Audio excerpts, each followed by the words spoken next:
In fact, the next best way to live longer, the next best research way to live longer is calorie restriction.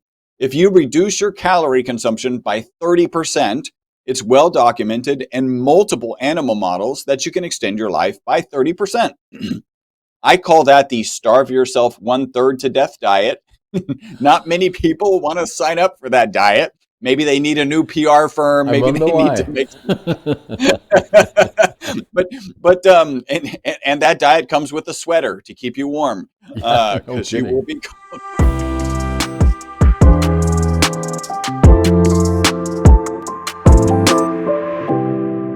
Hello, I'm John Brink, and we are podcasting on the Brink from downtown Prince George, British Columbia, Canada. And for all those people watching us from around the world, you say, okay, we know where Canada is, and in British Columbia on the West Coast, right? Right. And then we have this big city in Canada or British Columbia called Vancouver. We are 500 miles north of Vancouver. For our European friends, 800 kilometers. In Prince George, about 80,000 people. We live in harmony with nature. We have deer, moose, caribou, black bears, grizzly bears, foxes, you name it, we have it all here. And living, as I said, in harmony and paradise. Today we have a very, very interesting guest. His name is Chris Burres. And Chris is is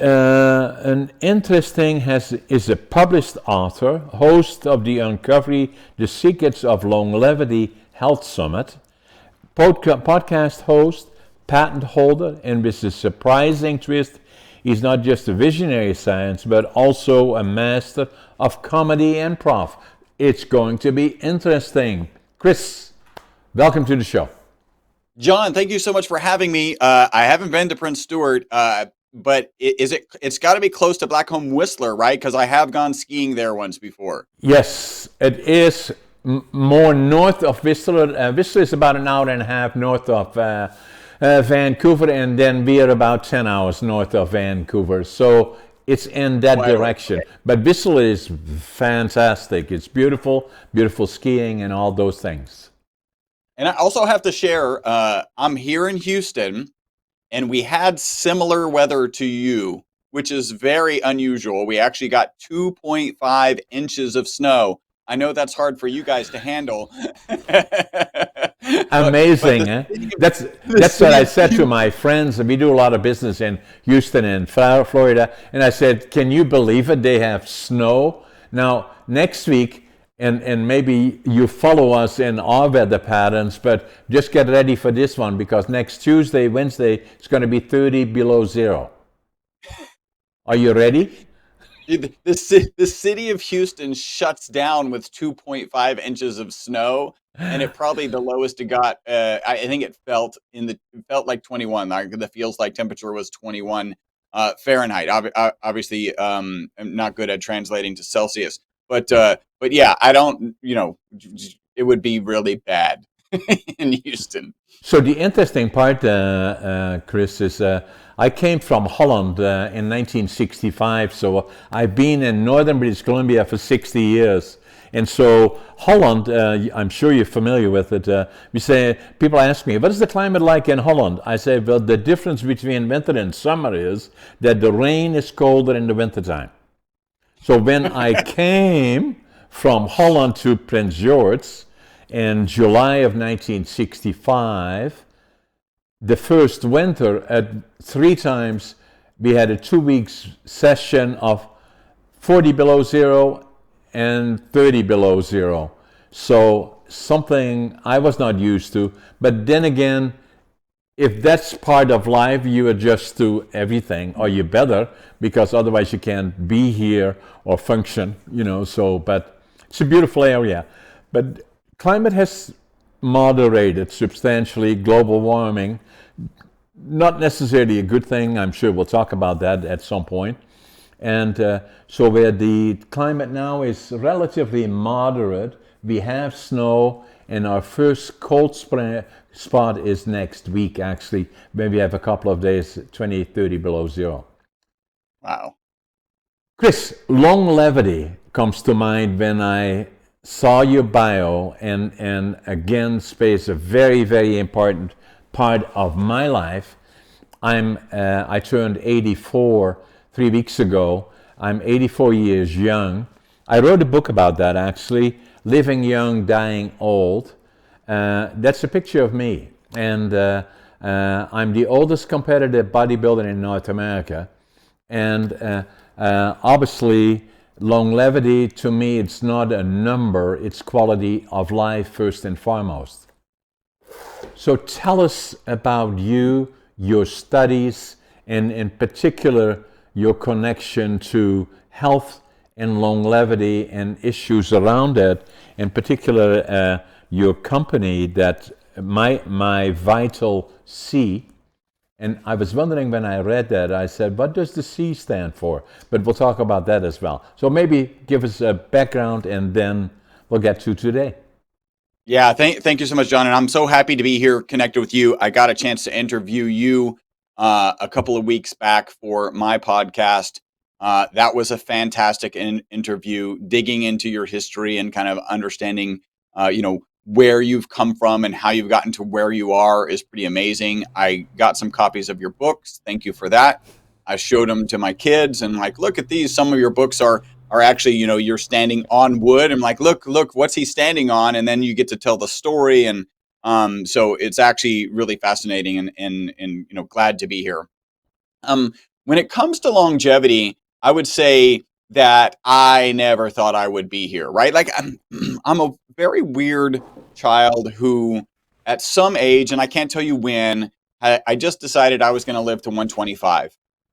And that becomes relevant, and I'll share that later. I just 125. That sounded like a good round number. I don't have any reasons for it. I don't have reasons against it. It was just my number, and so it's kind of crazy that I've ended up here. And how that has ultimately come about is because of this really weird looking molecule. Yeah.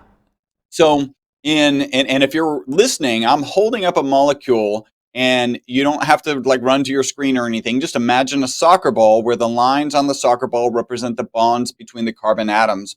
So you have a spherical molecule of 60 carbon atoms. This molecule was discovered, and by the way, that's the C in MyVitalC is carbon. So the molecule was discovered in 1985 at Rice University, which is a prestigious university here in Houston. That's where we're based.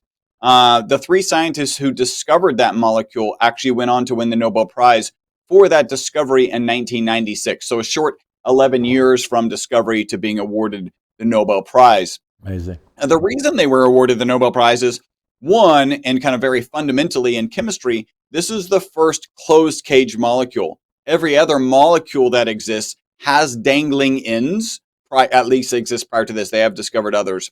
This is the first molecule that was discovered to be closed cage, where every atom interacts with every other atom so that it completes the entire system. And so this molecule is amazing. There's actually a new symbol in chemistry because of this molecule, and it's the @ symbol. So we're familiar with the @ symbol from our email address, right? Well, prior to the discovery of this molecule, the @ symbol did not exist in chemistry. Maybe that's how you know you're going to win a Nobel Prize, is if you add a symbol to the language of chemistry, you're going to win a Nobel Prize. Exactly. And what the @ symbol now means, it turns out that the interior of the soccer ball shaped molecule, we call it ESS60, is big enough for any atom on the periodic chart to fit inside of it.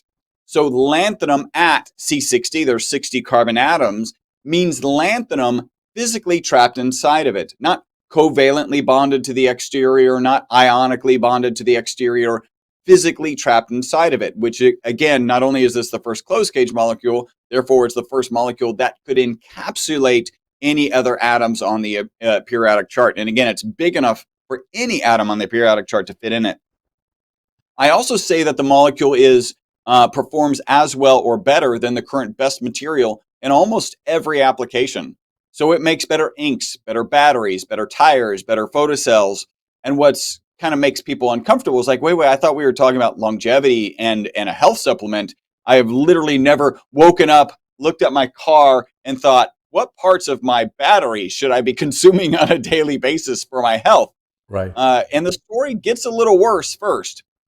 This shape, one of the shapes on the exterior of this ESS60 molecule, is reminiscent of benzene. It's the same shape of benzene. Now, benzene is ubiquitous in our society. We don't have modern society without benzene. If you just glance around and look at anything that's plastic, that goes away because benzene is the foundational molecule for plastics. It's the foundational molecule for a lot of medications, aspirin included, and a lot of detergents. We just don't have modern society without benzene. But when you have benzene all by itself, it's actually known to be toxic and known to be a carcinogen. So because that shape was on the exterior of this ESS60 molecule, they thought the molecule would be toxic. They put it in a toxicity study. Instead of being toxic, the test subject that they gave it to, in this case, Wistar rats, lived 90% longer than the control group. That is the single longest longevity experimental result on mammals in history. And I'll just throw out there that our most consistent testimonial as people take this, obviously they can't report 90% extension of life. They can't report longevity, but they do report taking it in the morning, mental focus and energy during the day, and then better sleep that night. And it looks like you have a number of questions. No. I like it. I'm just listening with amazement. So continue. Yeah. So this has been a really interesting journey for me because that publication where those rats lived 90% longer came out in mid 2012. In about mid 2013, I'm just going to take you through the timeline. Then we can talk about methods of action. We can talk about all sorts of kind of fun stuff. But in mid 2013, we started getting phone calls from this crazy, wacky group of people called biohackers. I can say crazy and wacky because I am now a biohacker. I would probably, whether you're comfortable calling yourself a biohacker, I would probably say you're a biohacker, right? And they were saying, hey, how much of this should we consume? And my business partner and I are very conservative carbon nanomaterial scientists. What we heard when they were asking how much should they consume is how much of this stuff that we sell to research institutions around the world that goes into inks, batteries, tires, and photocells, how much of that stuff should you consume? We thought the answer was zero. We actually put not for human consumption on our labeling in mid 2013. Think about that. From 1991 all the way to 2013, we don't have not for human consumption on the labeling. Now, the data was clear that the molecule was safe, right? All of the research that had been done to that point were just very conservative scientists. And so we add not for human consumption to our labeling, and we start getting about 2 to 3 phone calls per week of, again, these kind of crazy, wacky biohackers. And those phone calls look like, hey, my knee pain is gone. And we're like, hey, you mean the knee pain of your rat, right? Because it literally says not for human consumption on the labeling. And they were like, yeah, I got it. So if my rat weighs 275 pounds, how much should my rat be taking on a daily? And also, if they work out, should they be taking a little bit more or should they be taking a little bit less? And so we know what's going on. My business partner and I are getting together quarterly to go like, okay, this is, there is some opportunity here. Should we pursue it?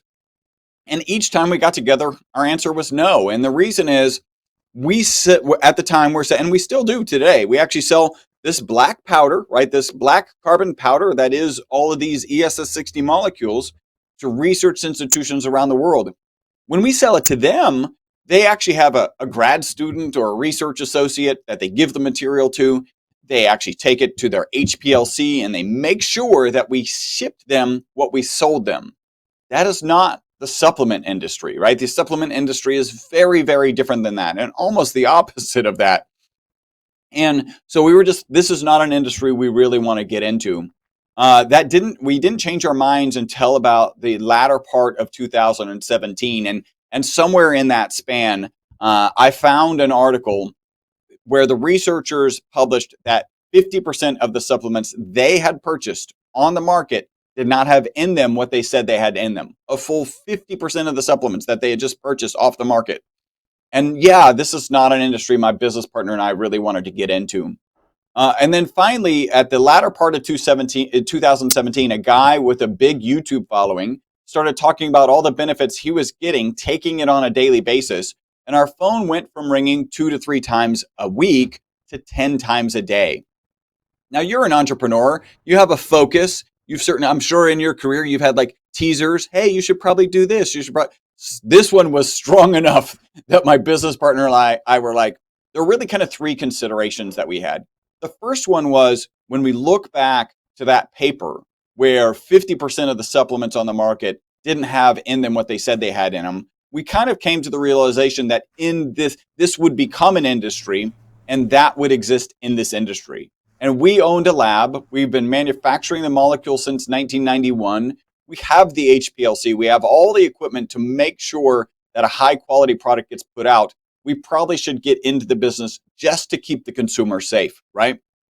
And then we really were at this cutting edge. My business partner and I asked ourselves two questions. The first question is a moral question. Are we comfortable selling this molecule?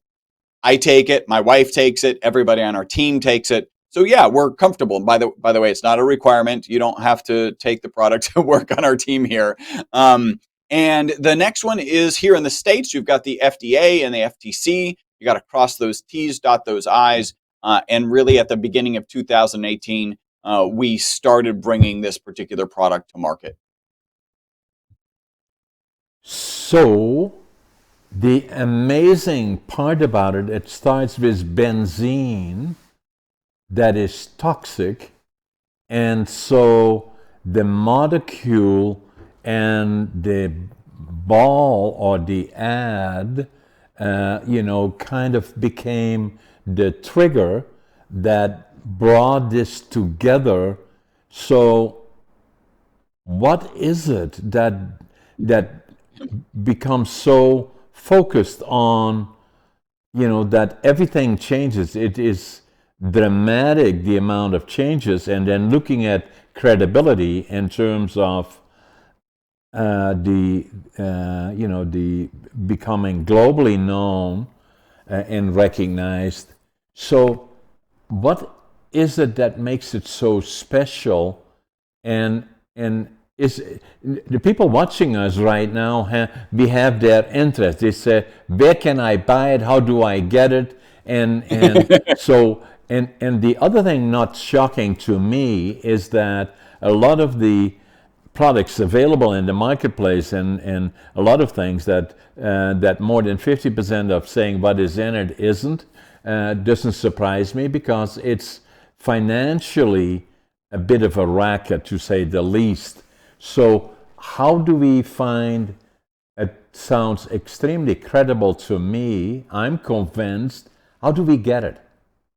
Yeah, well, so I'll give a link for your audience, actually, a very specific link to your audience. And we have 3 different oils. If it's okay with you, I'd like to explore a little bit about like because you kind of started this off like what's the amazing thing about it? Like what's going on here? Right. In 2018, when we started bringing this to market, I kind of shifted roles into the chief scientist of understanding what the mechanism of action is, right? Like first off, you've got this 90% extension of life in mammals. And let me touch on this, because that original study, my director of research said could have been 5 separate studies, because it's so in-depth. There's so much going on. So a typical Wistar rat lives to about 32 months and has a known amount of tumor mass in its body. The longer it lives, the more tumor mass it has in its body. The MyVitalC rats lived out to 62 months, and none of them had any tumors at all. So instead of having double the tumors that they should have had, they had 0 tumors. Now, I tell this story to some people, and some people will say to me, oh, cure for cancer. And the answer to that is no. And then you follow that with another no. Like there's a huge difference between dealing with a cancer that has metastasized and actually being a cancer preventative.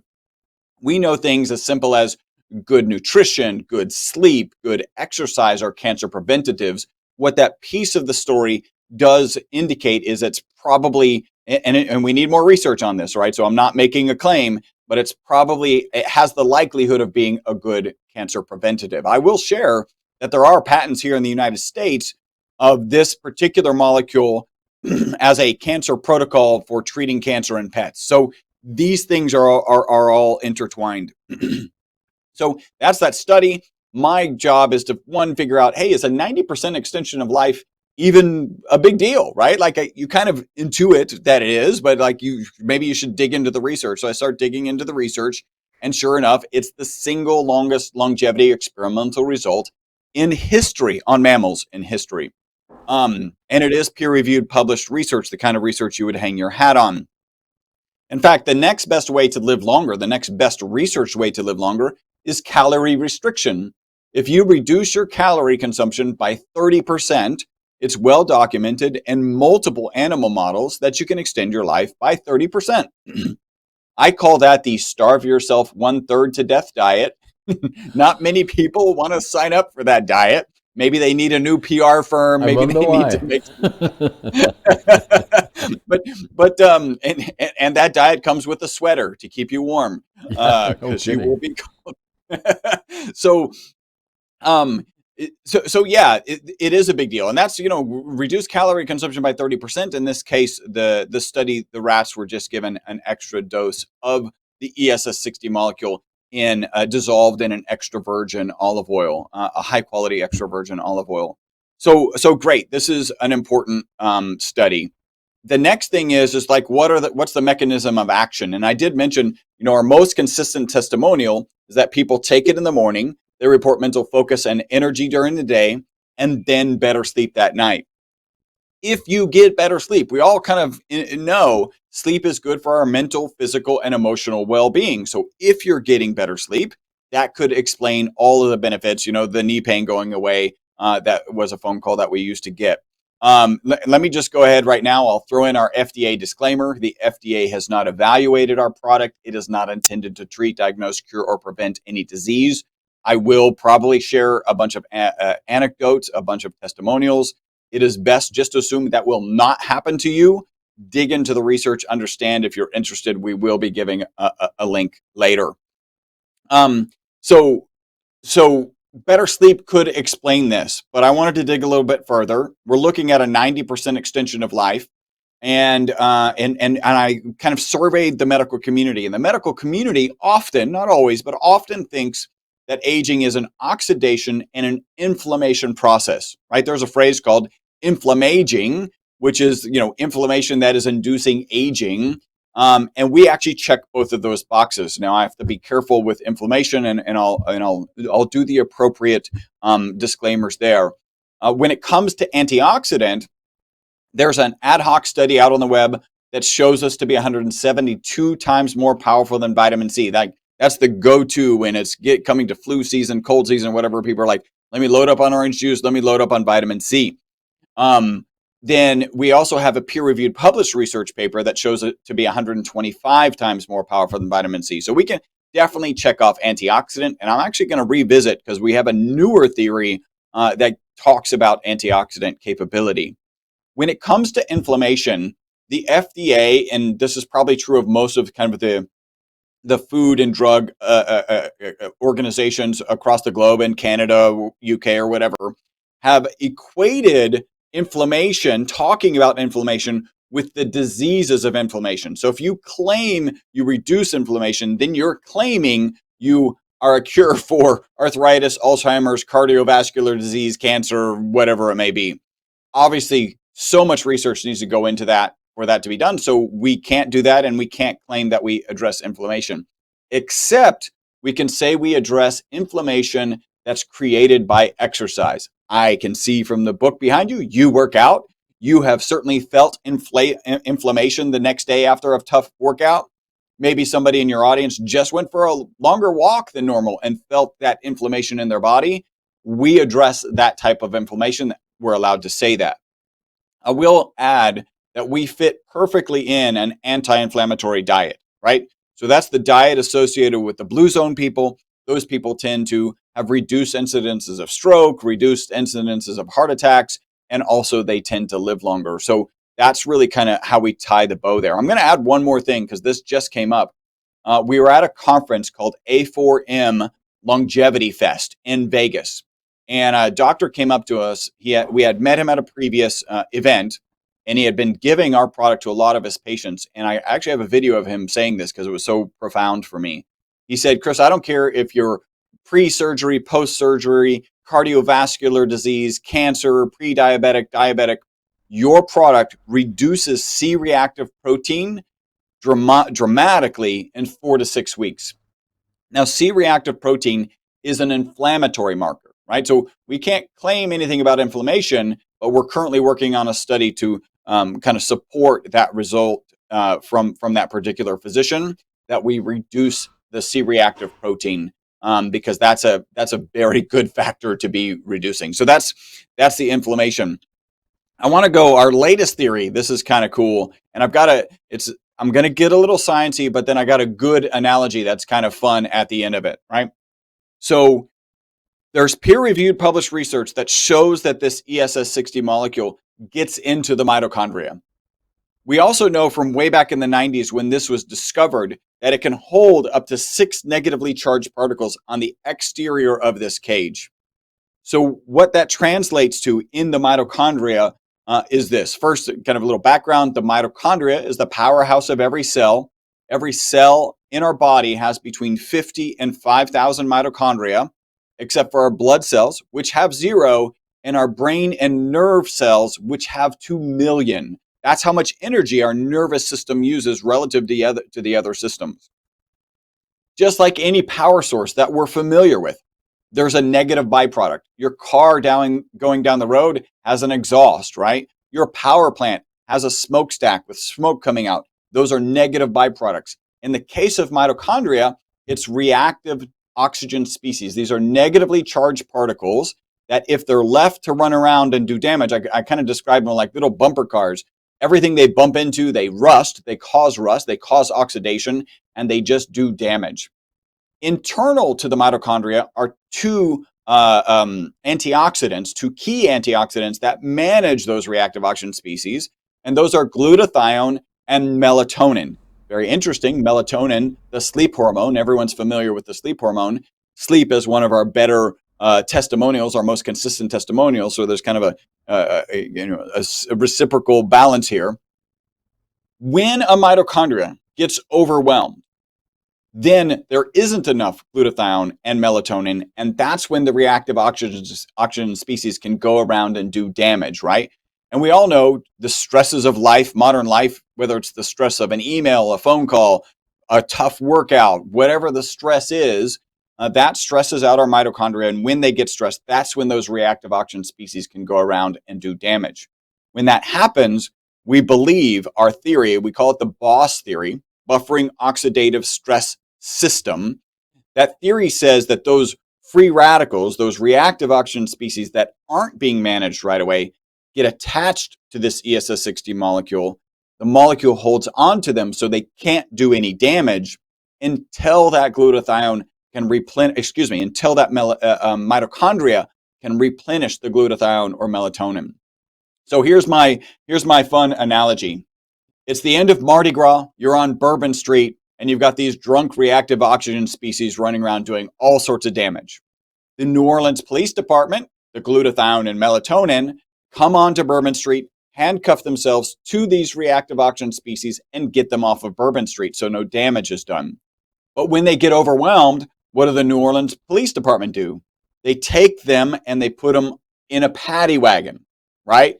To hold on to those reactive oxygen species so they can't do any damage until the New Orleans Police Department can be replenished, until you can get more glutathione and melatonin where they can handcuff them to these reactive oxygen species and get them off of Bourbon Street. And that's why we say the ESS60 molecule is the boss of buffering oxidative stress system. Interesting. That was a lot. No, I love it because, so what I'm saying is this, and that's from our first interview our podcast we did as well, is that, as always stayed with me, is that saying that what is the most important from my perspective, just me being me at 84 and doing well, is that what is important to me, sleep. And I say sleep 8 to 9 hours a day, and then exercise.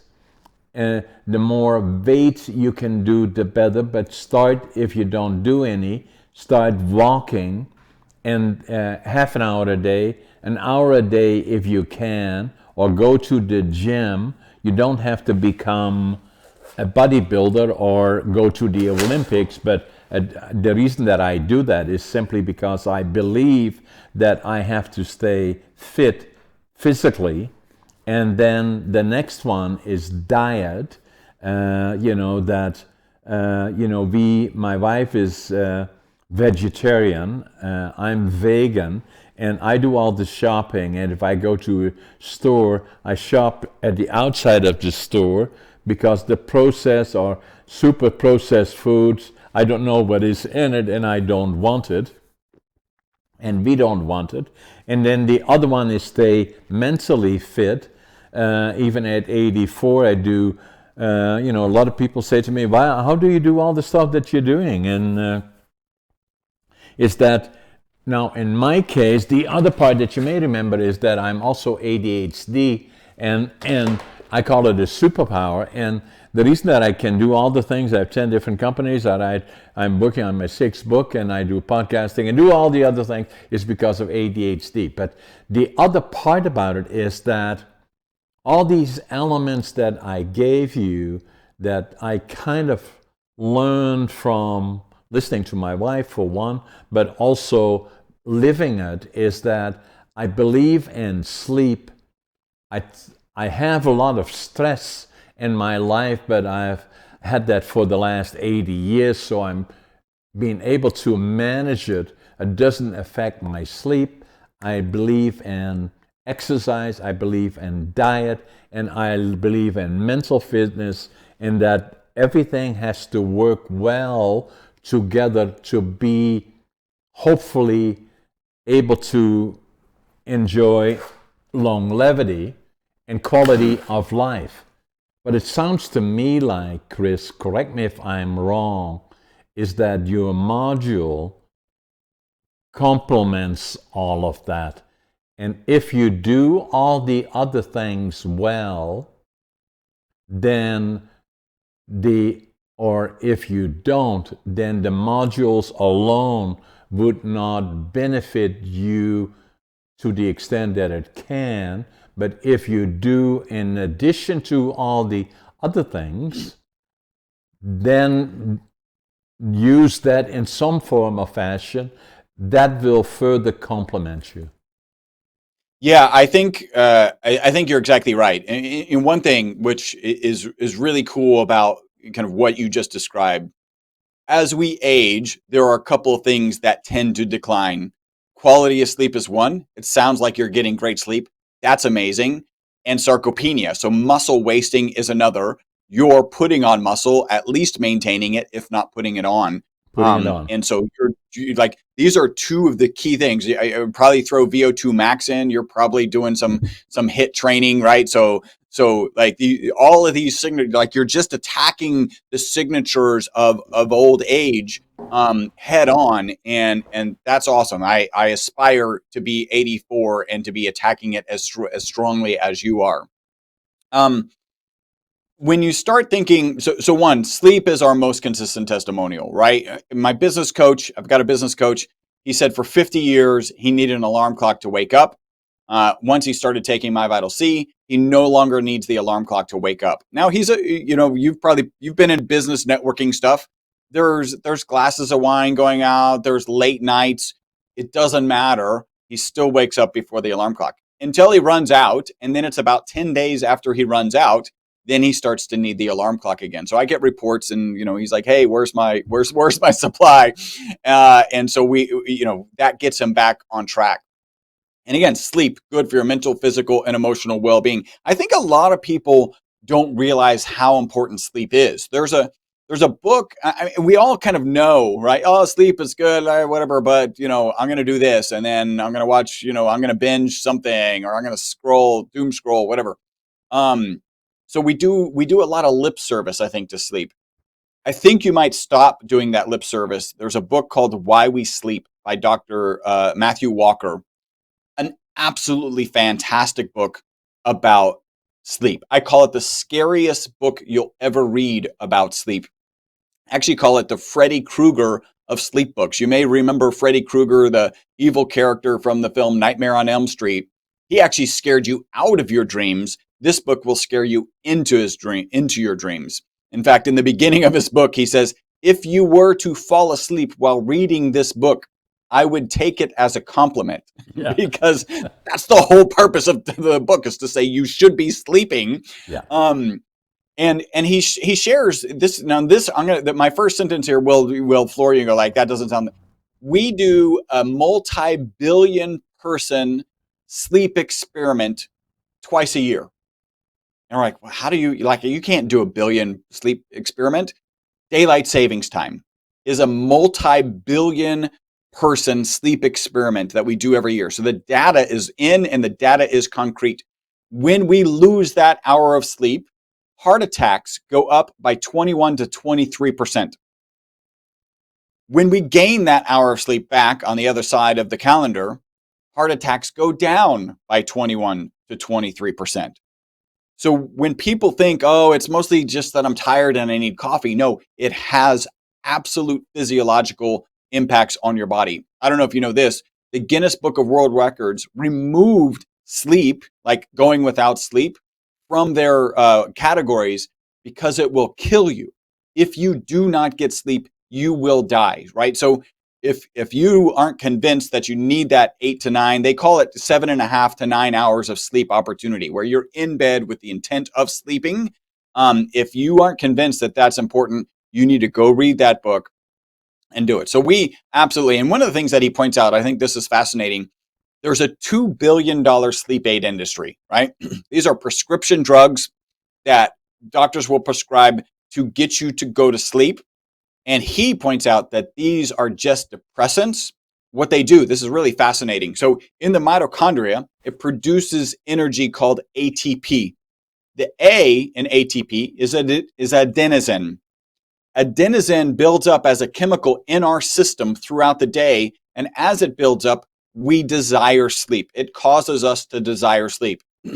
These sleep aids will relax the pressure of adenosine, meaning you wake up and your adenosine level is much lower, which must feel refreshing, right? If you went 10 days and you woke up and you're like, I just need to sleep, we'll say wake up from whatever sleep you did get, and you just had this extreme desire for sleep, and then you wake up on the 11th day and that chemical pressure is relieved, you're like, wow, I don't feel like I need sleep. That would feel amazing. But what Dr. Walker points out is you have not gotten the REM and the NREM sleep that you need, the healing and restorative sleep that actually is the purpose of sleep. You have not gotten that because it's a depressant. And I bring that up because it's very different than our product, right? I mentioned our customers take it in the morning. They report mental focus and energy during the day and then better sleep that night. Those sleep aids, quote unquote sleep aids, are prescribed and consumed at night. And that's because they're depressants. Now, what's interesting about ours is I'm not aware of many things that you can take, really anything that you can take in the morning and positively impact sleep at night. You can certainly exercise. If you exercise in the morning, you'll sleep better that night. If you get exposure to the sun, and I know that's harder for you guys at this time of year, but if you get exposure to the sun early in the day, that'll get your circadian rhythm in line with the rising and falling of the sun, and that will help you to sleep that night. But we are the antithesis of these kind of sleep aid drugs. I certainly wish I had gotten my father off of those sleep aid drugs.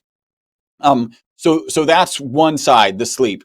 And then I want to talk a little bit about performance, because we have a 2-time U.S. ultra running champion. His name is Anthony Kunkel. He won a U.S. championship at 50 miles, and then 100K, which is 62 miles.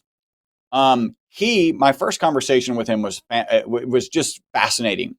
He said, Chris, I started taking your formula and I was taking 1 serving a day, didn't really notice anything. And 1 serving is 1 teaspoon, right? So it's 1 teaspoon of a high quality extra virgin olive oil with as much of this ESS60 molecule as we can get to dissolve in it. He said, when I tripled the serving, right? So when I went to 1 tablespoon or 3 teaspoons, I was like, wow, I believe that this could be the difference. This product could be the difference between somebody having a running career or a running hobby. Now, this guy right now, I think his next goal is the world record at 100 miles. I think that's what he's going for. He is pushing his body to the physiological limits of human capacity. And this product is something that he believes in, and he's super analytical, right? So he goes off the product, he comes back on it, he's tracking, he's got data, he knows what's going on with his body, he's doing all the right biohackers. He actually comes to conferences with us because he loves the product so much. And what he described is, I don't believe that this product is working to help exercise recovery. I believe it's preventing damage in the first place. And the reason I say that is because on the last 5 miles of a 50-mile run, by the way, a phrase you don't hear very often, when strength and stability were a problem, now they're no longer a problem. I think that speaks to support the fact that it does work in the mitochondria and prevents damage at the mitochondrial level. Basically, what he described is that it doesn't speed up exercise recovery. It prevents damage in the first place. Right. And the reason he says that is the last 5 miles of a 50-mile run, which is a phrase you don't hear very often, right, where strength and stability used to be a problem, they are not a problem anymore. Right. And if that's true, right, which I believe him, right, he's super analytical about it, it's further support for our boss theory. The fact that, his mitochondria, if anybody's mitochondria in the room are stressed, it's Anthony Kunkel's, because he's running 120 miles a week right now. Right. And if we're reducing the negative impact of overstressed mitochondria, then everything will be better, right? Why do we have head-to-toe testimonials? It's just more support for what we call the BOSS theory, the buffering oxidative stress system theory. And I'll share with you, again, these are anecdotes. I'm just sharing with you. You got to do your own research. Assume these won't happen for you. When I say head-to-toe testimonials, we really have head-to-toe testimonials. We have people who are calling and saying, hey, my hair's growing back. It's growing back the original color. For the toe, this is kind of fascinating. We have one guy that we've worked with who, when he was 5 years old, a crab bit his big toe and split his toenail so that it was split. He went on, he had a career. He was actually a Navy SEAL at some point with his split toe. Until 65, after he started taking our product, his toe healed, right? So for 60 years, he had this split toe. It healed after he started taking the product. At an age when that, healing can be a struggle, he actually healed his big toe. So we do have head-to-toe testimonials. The thing that makes the most sense in terms of explaining those head-to-toe testimonials is the fact that it's working at the mitochondrial level, at the level of energy source. A lot of supplements are real excited to say, we work at the cellular level. We believe that ours is working at the subcellular level, right in the mitochondria, where, and mitochondrial dysfunction is a phrase that keeps coming up in relation to longevity, which is not surprising, longest longevity experimental result in history. So yeah, it all makes sense from the mitochondrial level.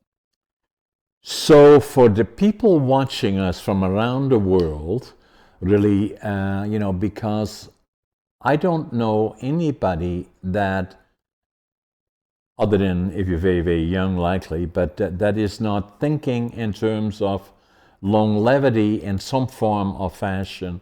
But even more importantly is that if people realize, which is that the last decade of the average age, I'm already past the average age in Canada, I believe.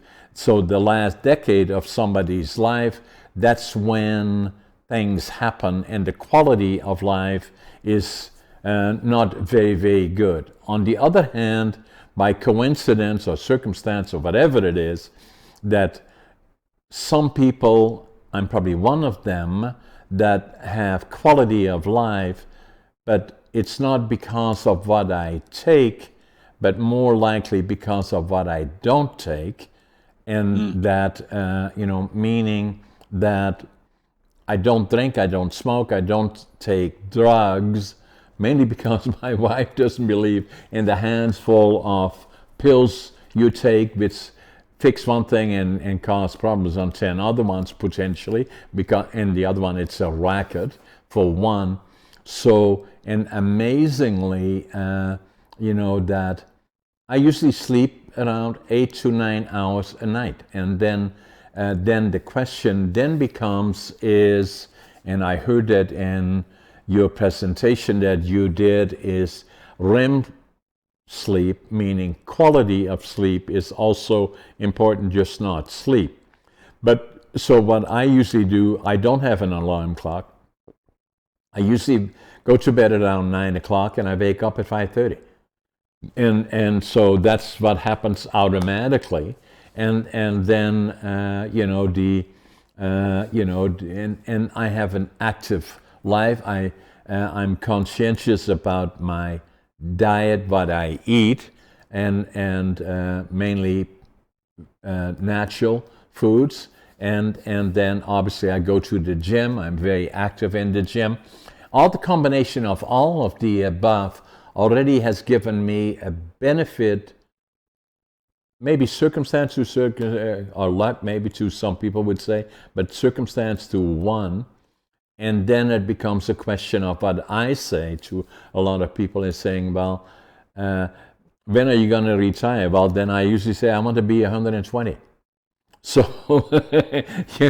and for the same reason as you did, is why not? And then, but then it becomes to me, and obviously that's why it is on my mind, and showing this to our guests watching us from around the world, is saying that I'm conscientious of that. So then for me, the question becomes, what else are we doing? And my wife, Sharon, is very proactive in a lot of things. And so am I. It took me longer to get there than her, but obviously here we are, so which is good. I'm still very, very active. So I'm still always thinking, hence you, on our podcast, and second time that we have interacted for 2 hours now, the first hour and this hour, is saying, what else can I do to understand even more? What can I do doing the things that I'm doing well already and adding to that even further, again, for the same reasons. I don't take sleeping pills. I don't need it. The amazing thing that I have is that, not so much with my wife, but I do, that when I go to bed, I lay my head down, I'm asleep. And that is more... That's awesome. Yeah, that is awesome. And I wake up usually between 5 and 5:30. And so, but quality of life is so critically important. That's why I wrote the book about it. That's why it is so interesting to have you. And so now we getting to the point in saying a couple of things. What are you doing commercially about this product, for one, and how do you bring it to people globally, in particular, and to find something that genuinely is not profit-based, although that's probably an element of it, but that how can you bring it to more people? And you have people that are already endorsing it, hence the runner that has a reputation globally, really. And so how do people access it? And are you doing marketing on a global basis? Are you, or where are you commercially? This will not be looked at as being very exciting by the establishment, likely, of the, it's a bit of a racket, and that's why a lot of people don't believe in the medical system, because it has a tendency of, and I say that respectfully, but by what people think about it, is that it is not always meant to be for quality of life, but more fixing little problems as they happen with all kinds of different fixes that are not necessarily good for you. So how do you bring it to market, and how do you get more people involved in understanding it Chris, is what I'm saying. Yeah, well, let me start because you were talking about quality of life, longevity. And I want to share this really interesting piece, which is as I was initially sharing this rat study, right? The rat study, peer reviewed, published research where the Wistar rats lived 90% longer than the control group. I don't know if I shared, I'm very proud because my lab provided the material and my lab is mentioned in that original study. As I'm sharing that initial study, I kind of get two responses. The first one is if they're from New York, they're New Yorkers. They're like, why would we want rats to live longer? Chris, you need to bury this research. You need to make it disappear. You're actually an evil person for talking about this research. And then the other response, which I found, right, because we already established, I thought 125. Again, I don't know why, I don't know where it came from. I thought 125. But a lot of the response I get is why would I want to live longer? And it took me a while to kind of process this because like I'm just a young, relatively young guy thinking about 125 and other people are clearly not. And what we have is we currently don't separate or can't mentally separate living longer from living infirmed, right? Most people believe that as you get older, you have to be in some sort of an infirm state. So why would I want to live longer? What they really heard in that kind of statement was, how much longer in an infirmed state would you like to live? I don't think anybody really chooses that. Like that's not the option. It's still maybe better than the starve yourself 1/3 to death diet, but it's probably not the option people are angling for. And so I've been reframing the question. And if I say this, and I know the answer from you, but if I say, John, if you have the same mental capacity that you have today and the same physical capacity that you have today, how long would you want to live? And maybe for many, it just becomes significantly longer, right? If not forever, but significantly longer. And so there is this mindset. I ended up doing, by the way, I have all of this stuff in my book, Live Longer and Better. I was very fortunate. My co-author is a 2-time New York Times #1 best-selling author. He took my story, put it into prose. It is the story of this molecule, how it was discovered, which is fascinating and has actually some drama in it. It won the Nobel Prize, how it became a health supplement, and then my journey into longevity. And while we were kind of finishing up this book, I ended up doing a longevity summit where I interviewed 55 experts in longevity, including in the space. There's some famous people. Some of your audience might not know of them. They might know of Dave Asprey. He's the guy who created Bulletproof Coffee. Most people have heard of Bulletproof Coffee. Yeah. Then there's Dr. Stephen Gundry. He actually is fairly well known. He's written, 5 books. I think 2 of them are New York Times best-selling books. Ben Greenfield is lesser known outside of the longevity space, but really well known inside of it. And then a number of other people. So I got to interview these 55 experts in longevity. And that was a fascinating story. One of the things that came out of that, which just confirms my belief about where people sit when it comes to longevity, is that I asked every one of these experts, how long do you intend to live? And how long do you believe humans can live? And only 3 of them gave the same number, right? Because even these experts in longevity cannot separate living older from living infirmed, right? Because their answers were, well, as long as I'm healthy and I can contribute, that's when I'm good. But that's not what they gave as the answer to how long humans can live, which proves like even these experts don't believe you can live to the limit in good shape, which I think is something that we're shifting and something that we're changing and that we need to change.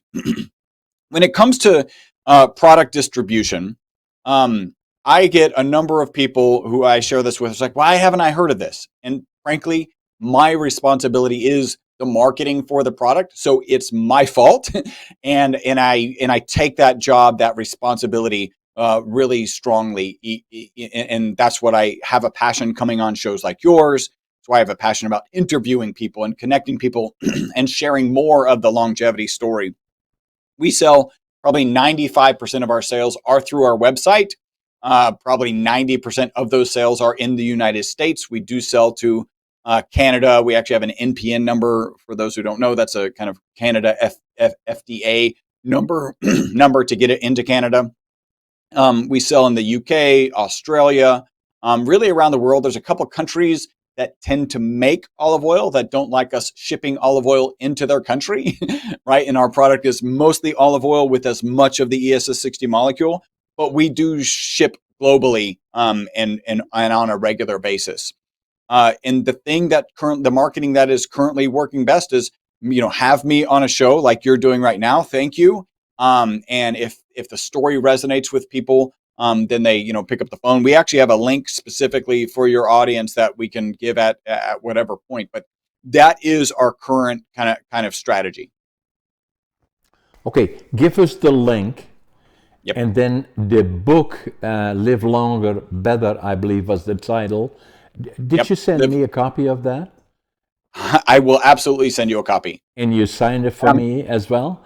So I will. I'd be happy to. and so the other part is just on your book. I say that's a good point to start for people because that explains the background. After our guest, millions of guests are, and I'm not bragging about that, but I know already that that's the amazing thing about podcasting. You are a presenter, so am I.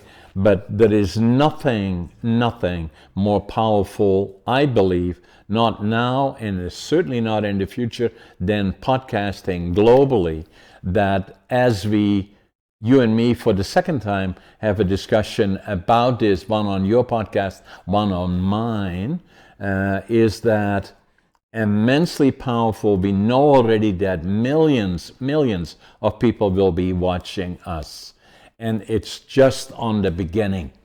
And so that's what makes it so immensely interesting.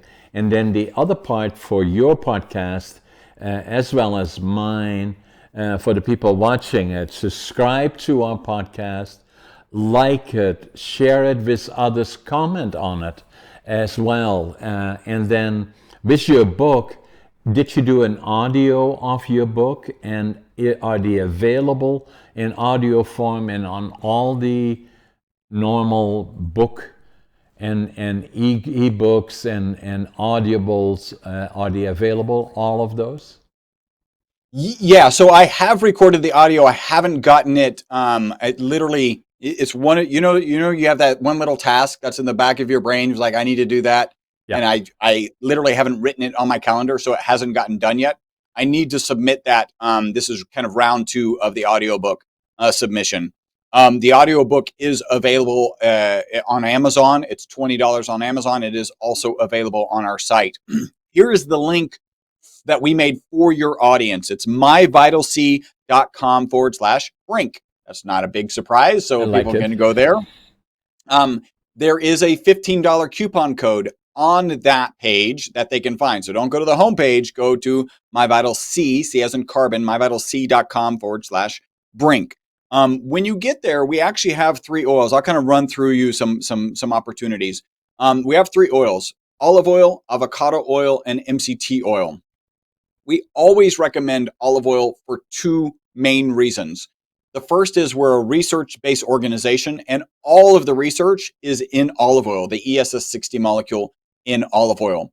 The next is it's the highest concentration of the ESS60 molecule. So you can get about 0.8 milligrams per milliliter in olive oil, about 0.6 in avocado oil, and then about 0.3 in MCT oil. And I'll kind of segue here. My routine each day is I do kind of a bulletproof coffee. Bulletproof coffee is typically a high quality MCT oil and ghee, purified butter. I get rid of the purified butter. I just don't want those calories. And I do the MCT, but I do our MCT. I would do about 1.5 teaspoons of our MCT in my coffee.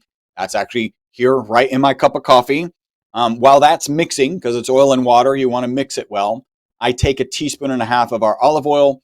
Often I'm having salads for lunch, and I'll have our avocado there. If people are wondering what to do, they should do the olive oil. Also, we have a 25% discount on if you go on subscription. Even if you only want to try it once, go on subscription. Most people don't cancel, but you can. Our customer service team has 1,000 5-star reviews on Google. They are not trained to talk you out of canceling your subscription. Take advantage of that discount. When it comes to the book, again, you can find it on Amazon, $20. It is not on the landing page, myvitalc.com/Brink. You'll need to go into the menu structure and find it. It's also $20 on our page. But you can get a signed copy of the book for $10 extra. All of that $10 goes to Operation Underground Railroad. So you may remember a movie called The Sound of Freedom, which was about child sex trafficking. Horrible situation. I actually happened to see the guy speak who that movie is about, the one who's actually solving childhood sex trafficking. The movie's absolutely a tearjerker, but the organization is called Operation Underground Railroad. 100% of the signature fee goes to Operation Underground Railroad. So please, help us out that way. And then finally, the podcast. You can find the podcast at livebeyondthenorms.com. That is the title of the podcast. Please subscribe, check in, make sure you subscribe so you know when John's episode comes out, and you'll get a notification of that coming out. That was a fantastic interview. I'm sure your audience knows a lot of the story, but I tend to dig into things a little bit deeper, and so hopefully they'll find some value out of that. Chris, it was amazing again. Let's make sure we stay in touch. Send me your book, and then I want to get one of your products as well. I'll send you some product. Okay, if you can, because then yeah, absolutely. Because I love it. And again, thanks a lot for being on my podcast, and for all those people watching us and subscribing. We thank you for watching us. And Chris, we'll stay in touch. Thank you, John. Take care. Bye.